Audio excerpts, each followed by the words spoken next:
Yo, what up, Lucid Crew? Welcome back to the channel. I am Lucid Rob, and if this is your first time here, we're doing it all over again. You don't know what that is because this is your first time here, but I'm not going to tell you. You're just going to have to wait and see. Okay, fine, I'll tell you. What we're going to be doing today is watching videos from all over the internet, things that we shouldn't be talking about, learning things we shouldn't be learning, and probably adding a few more FBI vehicles to the outside of your house. Because that's what happens when you dig deep and get answers to things they don't want you to have the answers to. So if you're ready for that, if you're prepared, sit tight.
So I don't really understand what the different, like the multiple, what looks like multiple suns. I don't know what event causes that, whether it be flat earth science or, you know, standard practice science, mainstream science, I guess we can call it. The kind of science I believe in still. Global Defenders, Flat Force. Let me know what your thoughts are on that, no matter, you know, what you believe. So I don't fucking have the first idea, the first clue on what would cause that. And another thing is, like, all these like the videos of like the rockets going up and like over like that, like proving that we're in a dome or something. I don't know, I just see that as a rocket traveling around a globe. I feel like it would be a similar effect. I'm not sure what constitutes it as being stopped by a firmament. Oh, this is gonna be a fucking long one. But like, what separates the physics of it just traveling across a dome under the ozone, or gravity, you know, bringing the rocket back down, and it just being stopped by a firmament? I feel like if it makes sense one way, why change it and try to make sense of it in another way in that case? Like, obviously we should always be testing and learning and you know, progressing our knowledge of things, but I feel like in a lot of cases things are being tested that don't really need to be. There are like thousands and thousands and thousands of scientists that have been like working on this stuff and like proving gravity exists and the ozone layer exists and space and whatnot, and I don't think that hundreds of thousands of scientists, potentially millions of scientists, I don't know fucking how many, are all in on a giant scheme for disinformation. I'm just not there yet. I'm a conspiracy realist, but yeah, I don't know, but let me know what you think, because I'm pretty sure in order to believe in flat earth you have to also not believe in gravity, right?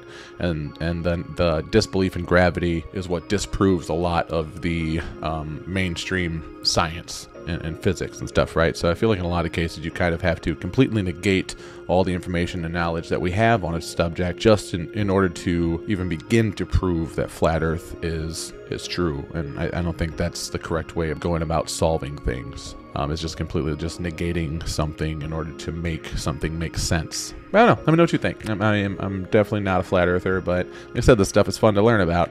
I like your guys' comments, and I like you sending me stuff to kind of, you know, expand my mind a little more. So I'm not hating on you by any means. I just don't believe it personally. On October 4th, 1982, a large flying disc appeared over a nuclear base in Ukraine, where it ominously hovered for over an hour. And while soldiers were scurrying around trying to figure out what this thing was, alarms started going off as several of their nuclear missiles started initiating their launch sequence. The missile silos started to open, time was counting down, and seconds felt like hours as every person on duty rushed to shut down the nukes. Then, after 15 horrifying seconds, the UFO disappeared, the countdown was stopped, and everything returned to normal. Now, here's the thing. Maybe a lot of these cases can be explained, but if even just one of them turns out to be legit, it would instantly shift how people think of our place in the cosmos. Either way, it's now clear that these things have been zipping in and out of sensitive airspace ever since the end of World War II, and there's nothing we've ever been able to do about it. So who are they, and why do they care so much about nuclear weapons? Robert Hastings, researcher and author of the book UFOs and Nukes, has pondered this question for many years. Over the past 37 years, I have personally located and interviewed more than 120 former or retired military personnel. And after talking to whistleblower after whistleblower, he believes the UFOs have been trying to send us a message loud and clear that nukes are far too dangerous for humanity. That's why in 2010, Hastings organized the first ever UFOs and Nukes press conference that was held at the National Press Club. These craft are sending a signal to both Washington and Moscow. The possession and threatened use of nuclear weapons potentially threatens the human race and the integrity of the planetary environment. The hearing was organized by both Robert Hastings and Robert Salas, where they gathered a handful of whistleblowers to give their first-hand accounts of what they'd witnessed. And after each one of them had a chance to speak, the audience was allowed to ask questions. Mr. Hastings alludes to the fact that there's a message being sent here that we ought to get rid of nukes. How many of you subscribe to that theory? This was an obvious attempt to diminish the testimony of every witness on stage all at once, because the question in itself assumes the motive for these witnesses coming forward has to be the same motive as the UFOs tampering with nukes. I mean, there's no good way to respond to that question. That's why Robert Salas stood up and added his own opinion, saying, "What you heard up here, and especially in my case, if they wanted to destroy them with all the powers they seem to have, I think they could have done that job. So I personally don't think this was a hostile intent." I mean, yeah, I agree. I think it was something with that level of technology. I mean, just in order to hack into like our most highly guarded and protected systems like nuclear launch controls and shit like that, just by like hovering over it, just like hacking into it, that alone is a crazy ability. Basically just like hook up to our fucking Wi-Fi and turn on our fucking nukes, right? And that's even without considering, you know, that they're coming from the bottom of the ocean or the inside of the earth, or what I think is more realistic, from outer space, from another planet or another dimension or whatever it is. For them to have that technology and come here and use their abilities to warn us, basically like just turn on all their shit and be like, yeah, see how dangerous it is? The fucking stove's hot, don't touch it. Kind of shows me that, like this man said in this video, like he doesn't think it's hostile. It's a hostile interaction. You know, they're warning us because, I mean, we know how fucking dangerous nukes are. Oppenheimer was fucking terrified for his research and his discoveries and basically what he granted civilization. So if these aliens, whatever they are, or if they're just us from the future even, coming here to warn us about like how dangerous it is, I think there's a good chance that maybe they've witnessed civilizations wipe themselves out with nuclear war, and therefore they want to fucking warn us like, hey, dumbasses, these aren't fucking toys. Keep that shit in a safe. Don't let your fucking kids play with it. But that's basically what we are, you know, in the scheme of the fucking cosmos. If there's a civilization with that kind of technology, they're obviously far mentally and emotionally superior than us. So we're basically kids. We're basically kids playing with fucking weapons in comparison to them. It's fucking wild, dude. The world is a fucking scary place right now. There's so much fucking wild shit going on right now. Stressful. Stressful. Into the frame came something else. It flew into the frame like this, and it shot a beam of light at the warhead, which is represented by my thumb here. Now, remember, all this stuff is flying at several thousand miles an hour. So this thing fires a beam of light at the warhead, hits it, and then this thing flies up like this. Meanwhile, we're all going like this, fires another beam of light, goes around like this, we're going like this, fires another beam of light, goes down like this, fires another beam of light, and then flies out the way it came in. And the warhead tumbles out of space. Now, I saw that. I don't give a goddamn what anybody else says about it. I saw that on film. Phil Klass can kiss my ass. He wasn't there. I was. Now, when the lights came on, Major Mansman turned around and looked at me and said, "Were you guys screwing around up there?" And I said, "No, sir." And he said, "What was that?" And I said, "It looks to me like we got a UFO." Dude, the speed in which that thing could travel, if this is real, let's assume this footage is real and that actually happened. The speed in which that can travel and just the control and the maneuverability of it, and just to be able to control it, it was like the missile was completely stationary and it was just like walking around it, zapping it. It's fucking crazy, dude. I don't really know what else to say. I know I say like all this shit is crazy, but it is fucking crazy. It's fucking crazy. That's it. That's why you come to my channel, to watch videos with me and hear me say that shit's crazy. But you know it is. You fucking know it is. Like, there's no way to explain this stuff. It is absolutely bananas that there's something with that sort of control over its propulsion systems, that it's just like It's almost like it fucking just like teleports, right? Like it just zaps, like it just like programs where it wants to be, and it's just there. Even though you see it move, it's like, I don't think you'd be able to do that so easily just piloting it. I'm not a fucking pilot. I don't know. If there are any pilots, or specifically like jet pilots in the comments watching this, like what's your take on that? Let's assume that that video was real. Assuming this video is real, what kind of piloting, not just skills, but also technology, if that's the fucking word I'm looking for, would you have to have in order to maneuver around a missile like that going that fast? I'm really interested to hear this. Our ancient past may have come into contact with highly advanced technology, and they didn't even try to hide it from us. Starting in Egypt with this hieroglyph uncovered in the Temple of Osiris. Just have a look at these and tell me if you see anything, cause I don't know, maybe I'm the one that's tripping here. But does this not look like a helicopter? Maybe a tank or a boat?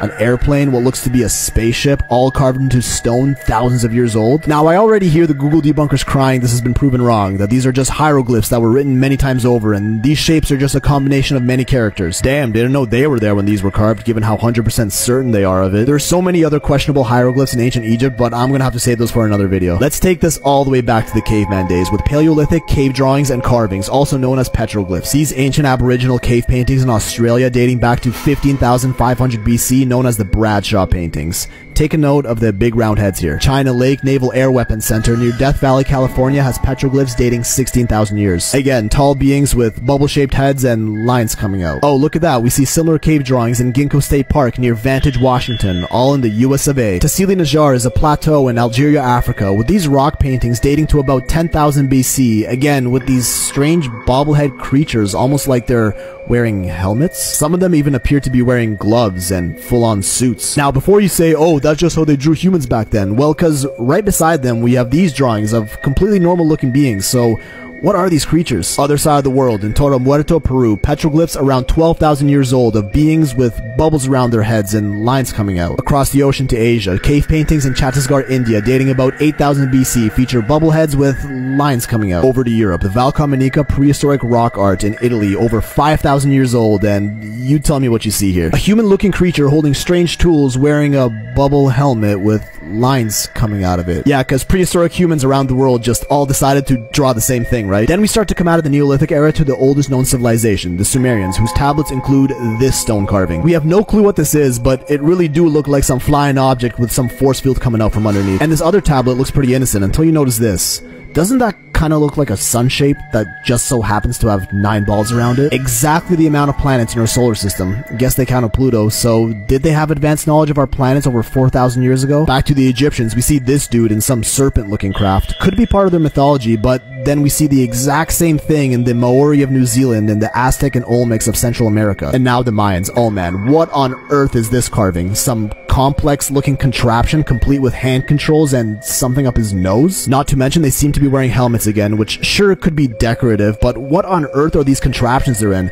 Is this their way of interpreting spaceships? These Mayan discs, allegedly revealed by the Mexican government, are over 1,000 years old and hidden until 2012, and I mean, just look at what's going on here. Granted, there's a lot of controversy around these, and they do seem a little fishy, but physicist Nassim Haramein gave a full presentation about it, so I don't know, you be the judge. This 3,000-year-old spaceship carving found in modern-day Turkey, but of course debunkers will admit it's anything but that. A silver-suited figurine wearing a helmet and gloves found in a Ukrainian village dating back to 600 BC. Carvings of people wearing helmets and full-on suits and gloves at the Hoysalaswara temple in India, dating back to about 900 years old, if not more. Are those spacesuits? Note that these are different from these spacesuit statues in Spain, which were actually just part of a restoration project in 1992, so don't be fooled. Even as recent as the Renaissance, tell me, what on earth are these little creatures flying in spacecraft doing in a Jesus painting from 1350? Look closely and you'll find similar flying saucers in dozens of these works of art over hundreds of years old. I mean, seriously, this list is endless. The more I looked, the more I found. And the angels you see in religious Renaissance paintings have been around a lot longer than you think. Predating even the Bible, depictions of winged beings were very popular among Egyptian hieroglyphs. And we see the same pattern in the carvings of the Sumerians, which are even older. Some of them even going a step further and showing these beings with the head of a bird. Now, why the obsession with birds?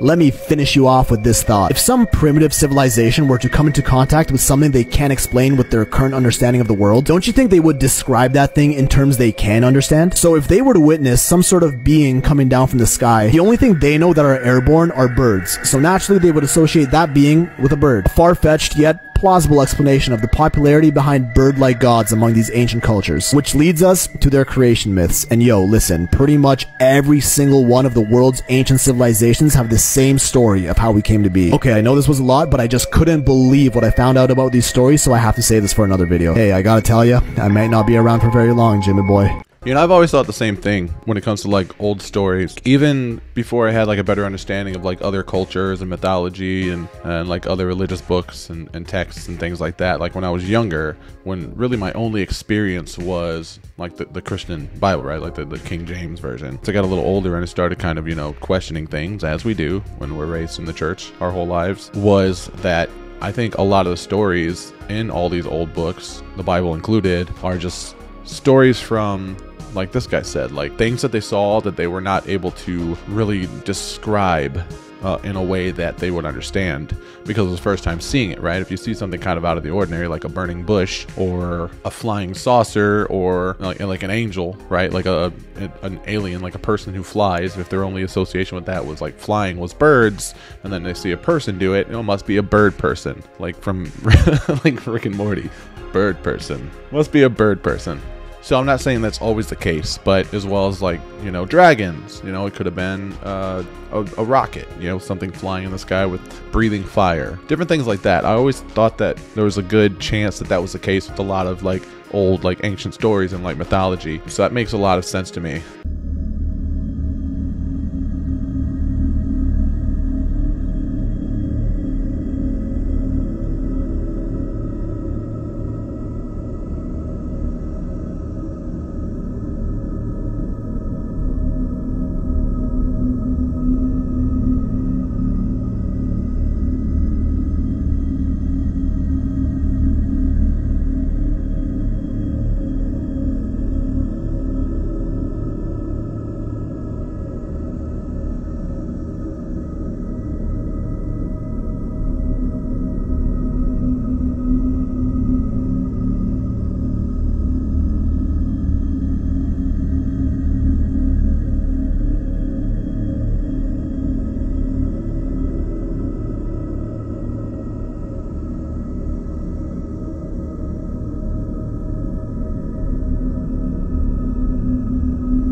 Well, I didn't see any alien abductions in those videos. Some of it was CGI, like the fucking werewolf climbing out of the fucking old man's body who was being attacked. It was kind of strange, but the video where I think it was alluding to was an alien abduction, the adult and the child. It looked more like something fast moved them out of the way before that fucking like cinder block or whatever fell and landed on top of them. So either way though, that's a super fucking weird thing to happen as well.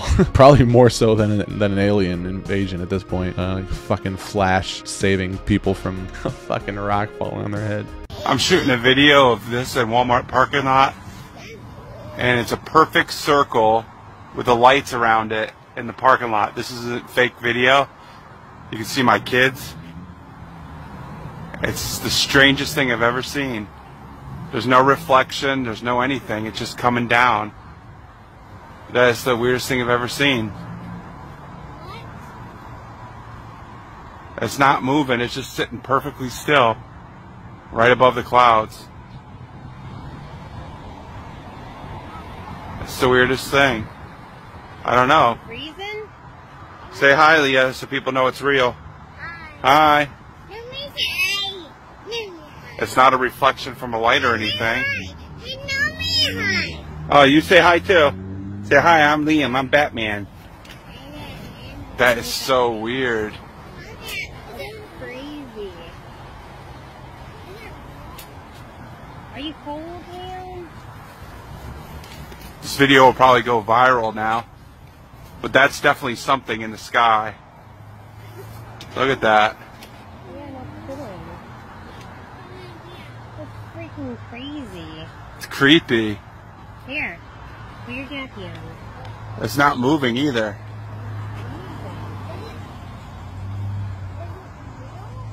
Yeah, it's real. Alright, my zoom, I'm going to try to zoom in a little bit.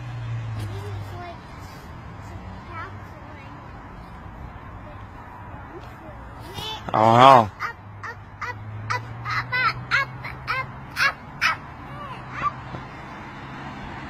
It's not moving at all.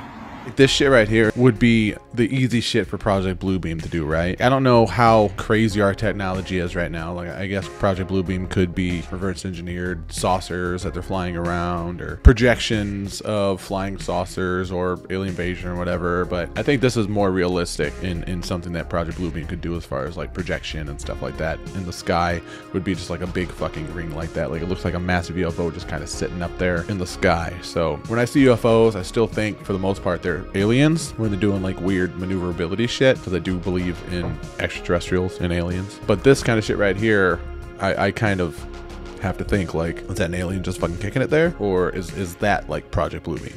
You know, just like a big hologram in the sky, making it look like there's a big fucking Armageddon-sized ship just hovering over the city. Just stopping at Walmart to do some early Christmas shopping.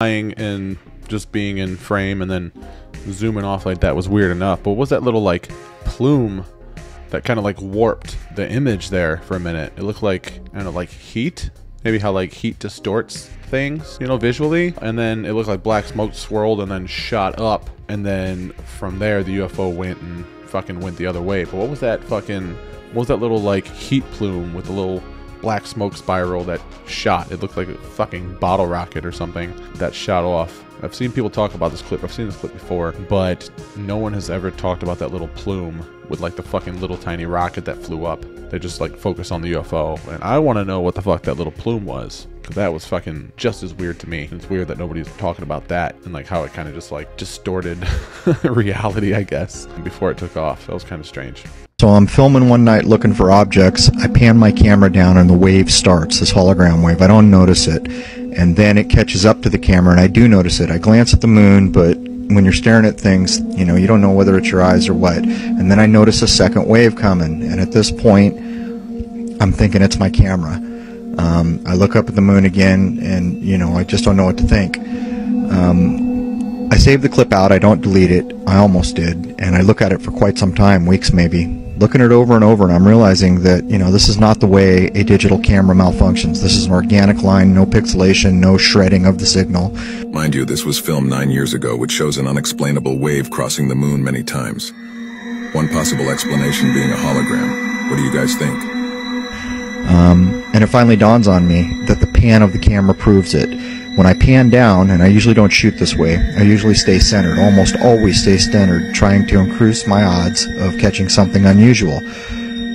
But when I pan down, the wave starts, and I pan in front of the wave, which catches up to the camera, and that is the proof in the pudding. You'll notice a couple things.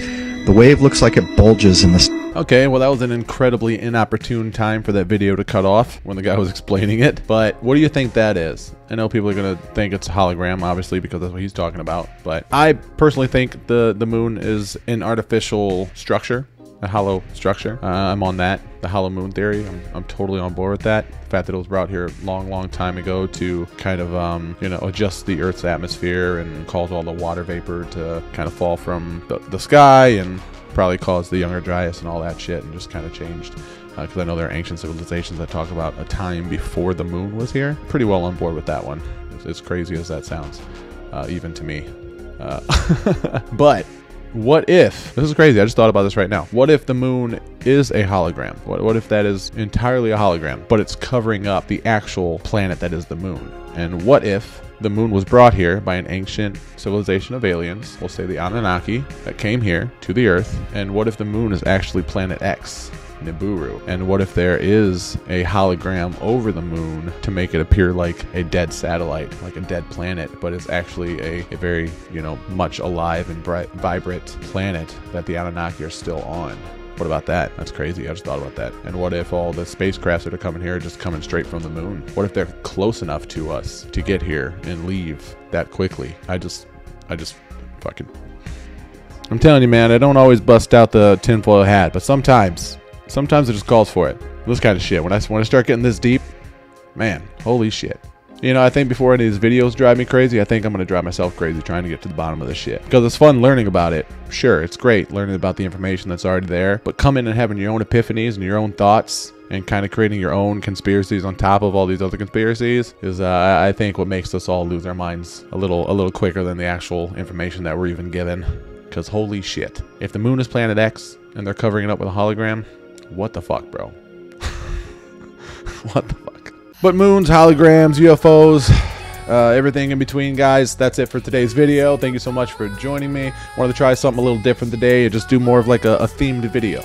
You know, try to kind of dive deeper into this whole alien thing, because I do a lot of different videos, different conspiracies, different topics, and I haven't really added a lot about the aliens lately, and found a couple really cool ones that I thought you guys liked, so I wanted to throw them all in this video. Yeah, you know, kind of rekindle it, right? Because it hasn't gone away. You know, all the talk about everything going on in the world, all the issues and all the troubles and whatnot. Even with that going on, the UFOs and the aliens and shit are still here. You know, so if they're trying to take our attention away from it by, you know, causing, you know, societal issues or bringing our attention to worldly issues, whatever the case may be, I just want to remind you that these fucking UFOs, these aliens are still here. We're still experiencing this shit. Don't forget about it. But if this is your first time watching today, thank you so much. Consider liking, subscribing, joining the Discord, checking out the merch, whatever you want to do to help support the channel and be part of it. If you join the Discord, you can send me videos you want me to watch, and all the links to everything are in the description below the video. Lucid Crew, you guys are great. Thank you so much for all my members, all my donations, all my Discord members, my moderators. You guys are fucking sick. Thank you for your video submissions. And until next time, Lucid Crew and friends, I'll see you later. Peace.